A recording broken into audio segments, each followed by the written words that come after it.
শোনো না, তুমি মেয়ের সাথে এবার কথা বলে ছেলে দেখা শুরু করো।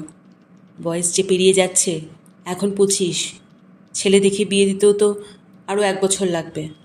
হ্যাঁ, তুমি ঠিকই বলেছ। আমিও অফিসের কাজের প্রেশারে এগুলো নিয়ে আর ভাবার সময় পাই না। তা বললে তো আর হবে না। এতদিন বাড়ির সব কাজ, মেয়ের দায়িত্ব, তার পড়াশুনো সব আমিই দেখেছি। এবার তো এই বিষয়টা নিয়ে তোমার একটু চিন্তা করা দরকার। ঠিক আছে, ভাবছি আজই ওর সাথে কথা বলে নেব। ওই যে বেল বাজলো, দেখো এলো নাকি। ওহ, বাইরে কি গরম! বাড়িতে এসে একটু শান্তি পেলাম। মা, 1 কাপ কফি বানিয়ে দেবে? মাথাটা খুব ব্যথা করছে। ঠিক আছে, তুই ফ্রেশ হয়ে বাবার পাশে বস, আমি এক্ষুনি বানিয়ে আনছি। আরে মা, আজকে খুব কাজের প্রেশার ছিল। হ্যাঁ, তা ছিল একটু প্রেশার, কিন্তু ওটার জন্য মাথা ব্যথা করছে না। লাঞ্চে বার্গার খাওয়ার পর থেকেই এই মাথা ব্যথাটা শুরু হয়েছে। আমি তো বারবার বলি বাইরের খাবার অ্যাভয়েড কর, ঘরের খাবার ছাড়া বাইরের কিচ্ছু খাবি না।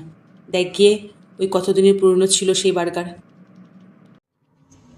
এখন কি ঠিক লাগছে? হ্যাঁ, কফিটা খাওয়ার পর একটু ভালো লাগছে। কেন বাবা, কিছু বলবে? হ্যাঁ, তোর বিয়ে নিয়ে একটু কথা বলতাম। আমার বিয়ে নিয়ে? আচ্ছা, তা কি বলবে বলো। হ্যাঁ রে, তোর জীবনে কি কেউ আছে? থাকলে আমাকে বলতে পারিস। কি যে বলো না বাবা, জীবনে কেউ আসলে তোমাদের আগে জানাতাম না?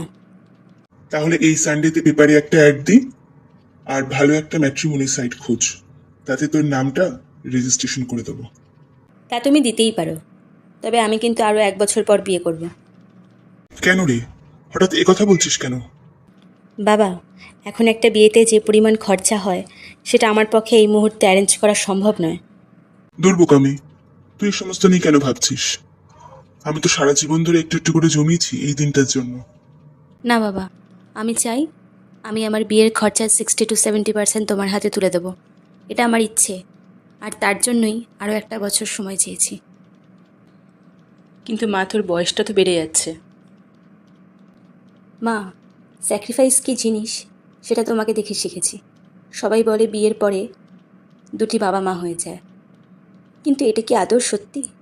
তাহলে যখন একটি ছেলের মা অথবা বাবা অসুস্থ হয়ে পড়ে, তখন সেই ছেলেটি কোনো দিকে না তাকিয়ে আপ্রাণ চেষ্টা করে তার মা বাবাকে সুস্থ করার জন্য। কিন্তু একটি বিবাহিত মেয়ে কখনোই তার মা বাবা অসুস্থ হলে তার হাজব্যান্ডের কাছ থেকে টাকা চাইতে পারে না। তখন যে ওই মেয়েটি কতটা মেন্টাল প্রেশারের মধ্যে দিয়ে যায়, তা হয়তো আমি কল্পনা করতে পারবো না। তাই আমার মনে হয় তোমাদের সব সেভিংস শেষ করে বিয়ের পিঁড়িতে বসার থেকে 1 বছর পর বিয়ে করা ভালো। আর শরীর খারাপ তো বলে কয়ে আসে না। যদি এত বড় খরচার পর কারোর শরীর খারাপ হয়ে যায়, তাহলে তখন কি হবে? আর একটা কথা কি বলতো বাবা, এখন সবার কাছেই হেলথ ইন্স্যুরেন্স পলিসি আছে, কিন্তু ডক্টরস চেক আপ, বিভিন্ন ধরনের টেস্ট, এগুলো কিন্তু ওর মধ্যে ইনক্লুডেড থাকে না। ওটা শুধুমাত্র হসপিটালাইজড হলেই কাজে লাগে।